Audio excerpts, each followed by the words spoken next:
atau hoax rekrutmen petugas haji 2026 catut nama Kemenhats RI. Ya, sekarang bukan Kemenak lagi ya. Ya, Kemenhats. Ini update nih. Update nih. Jadi jangan tertipu jika ada Kemenak ngajak jadi calon petugas haji. Ya, karena namanya udah Kemenhats. Kemenhats. Menterinya udah berbeda. Kantornya sudah berbeda. Kewenangannya khusus hanya untuk mengatur haji, yang Kementerian Haji dan Umroh ya. Nah, ini informasi unggahan ini dulu banyak sekali. Waktu di bawah Kemenak juga banyak juga, Bang. Lowongan petugas haji ini banyak sekali, dan biasanya ini adalah modus-modus pencurian data atau mereka ngambil minta nomor WA, sampai kemudian minta NIK, sampai kemudian minta alamat, bla bla bla bla, dan itu akan menjurus kepada aksi penipuan, peretasan dan seterusnya.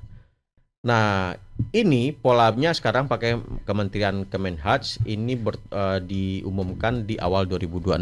Nah, untuk petugas haji tahun ini, musim haji tahun ini bulan April ya, April-Mei lah tahun ini 2026. Itu petugasnya sudah di asrama kan, Bang? Udah proses. Udah proses asrama ya. Udah hampir sebulan ya ini. Udah hampir sebulan, dan mereka latihan semi militer juga kan kabarnya. Oh iya benar. Dan itu udah selesai. Jadi jika ada informasi itu beredar, itu sudah bisa dipastikan itu adalah hoax. Jadi tidak ada perekrutan petugas haji di bulan Januari. Apalagi terbuka begini ya. Sampai kemudian penyelenggaraan haji dilaksanakan, itu udah nggak ada lagi. PPIH itu sekarang sudah dalam proses asrama. Benar. Mereka mendapat pembekalan latihan fisik, latihan mental maupun latihan bahasa Arab dan pembekalan selama berada di Saudi Arabia. Nah, yang membedakan sekarang udah pelatihan fisiknya. Ya, fisiknya lebih diforsir karena memang petugas haji di sana itu bukan cuma kalau yang walaupun dia jurnalis, dia liputan, ternyata di sana nggak cuma itu. Dia menjaga warga negara Indonesia yang haji dan membantu mereka kalau mereka tersasar, kalau mereka kecapean. Nah, itu tugas mereka tuh untuk mengangkat, mendorong, membantu, memberi air minum segala macam. Jadi perlu fisik yang kuat. Jangan sampai petugas haji di sana mana merepotkan jamaah haji. Kebalik nih. Yang harus direpotkan itu petugas hajinya.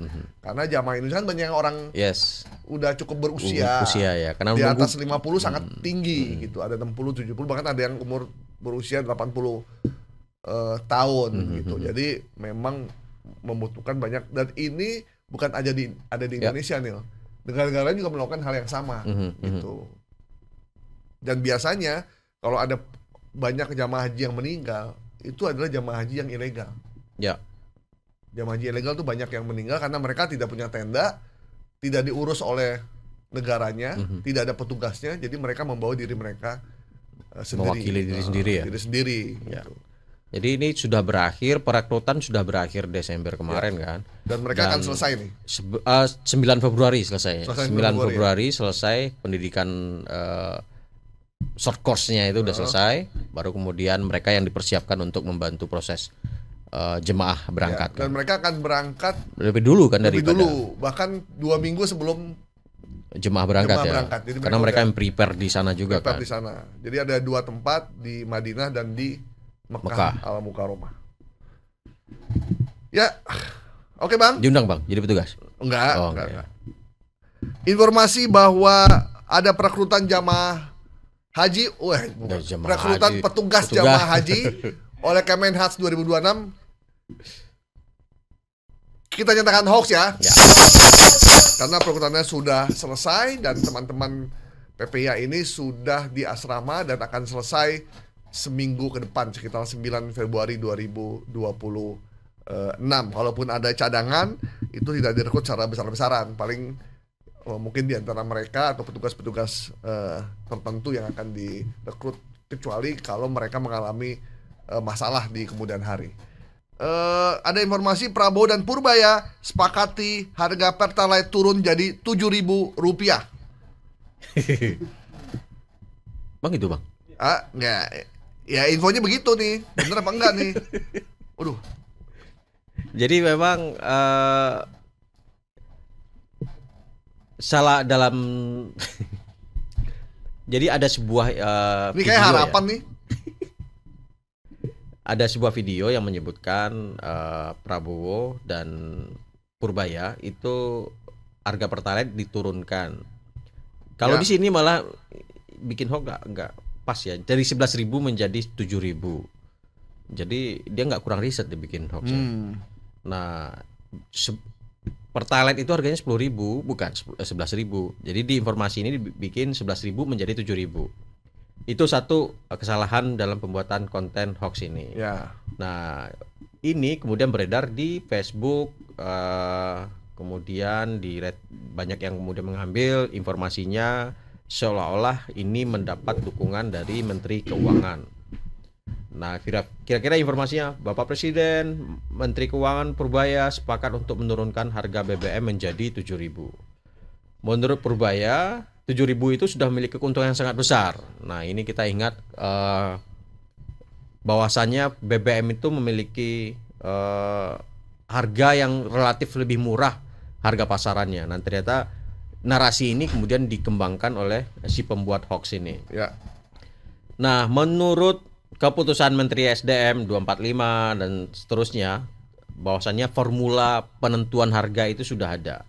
Dan 1 Januari 2026 Pertalite itu tetap harganya 10.000. Jadi belum ada keputusan baru dari Kementerian SDM. Nah, ini balik lagi, ini bukan keputusan yang ada di Purbaya, tapi ini kebetulan Pak Bahlil tadi nih, Bang. Jadi seharusnya ini Bahlil ini yang bikin keputusan, bukan Purbaya. Nah, keputusan SDM itu tetap menetapkan Pertalite 10.000, tidak ada jadi turun jadi 17.000. Jarang-jarang ya. Nah, harga BBM turun. Pernah sekali kan dulu. Oh, ada ya? Pernah. Pertamax sekali. Pertamax ya? Iya. Pernah zaman SBY terus gimana dulu? SBY turunin.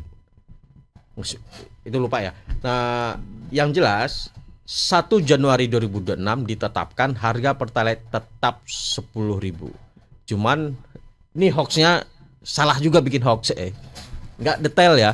Harga pertama ditulis 11.000 menjadi 7.000. Harga Pertalite ya. Harga Pertalite 11.000 jadi 7.000. Jadi kurang riset ya bikin. Ini bercanda-bercandaan aja kan info Konoha. Nah, jadi lucu-lucuan aja sih sebenarnya. Lucuan aja ini. Jadi tidak ada fakta yang menyebutkan ada menurunkan harga. Sebentar. Serius jawabannya serius nih Kak. Kok kayaknya mustahil gitu. Baru omong-omong. Masa sih turunkan dulu para koruptor. Coba aja kalau berani, rakyat bakalan turun ke jalan.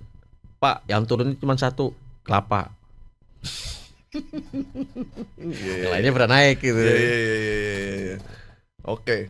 Jadi nggak ada yang percaya juga sih. Nggak ada yang percaya. Jadi ini emang kayaknya info lucu-lucuan. Yang ini sebenarnya kewenangan Bahlil tadi ini. Ya, kebalik ya. Kebalik ini.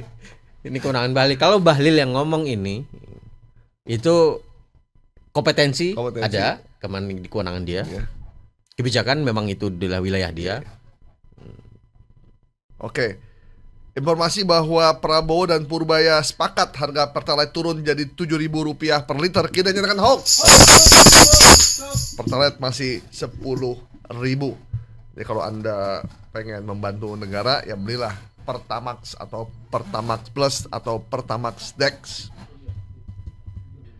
Saya kemarin lihat ada mobil mewah ya, isinya Pertalite. Kok bisa kan udah pakai itu ya, udah pakai barcode ya. Cuman ya gitulah. Di Indonesia apa sih yang nggak bisa ya? Masih kan pakai barcode? Masih pakai barcode. Cuman kan dia harusnya kan mobilnya kan di atas 1.500 kalau nggak salah mobil itu. Gede, 1.500 ke bawah ya. Kayak Innova tuh dia mesti pakai Pertamax harusnya. Innova gede yang baru tuh. Apalagi di luar itu. Bang, terima kasih banyak waktunya. Terima kasih Bang Gaib. Semoga bermanfaat. Amin. Buat kita dan teman-teman. Demikian Viral Tapi Hoax minggu ini. Semoga Anda terbebas dari paparan hoax yang cukup membahayakan bagi kita semua. Kalau Anda suka dengan konten kami, jangan lupa Anda share dan Anda like juga, kemudian Anda sebar ke teman-teman di grup atau orang tua atau apapun, karena kami berkomitmen untuk menyebarkan informasi yang sehat. Kalau Anda ingin dapat pahala, sebarkanlah kebaikan. Yang paling gampang adalah menyebarkan kebaikan dari program viral tapi hoax. Saya Gayus Sigit, sampai jumpa minggu depan.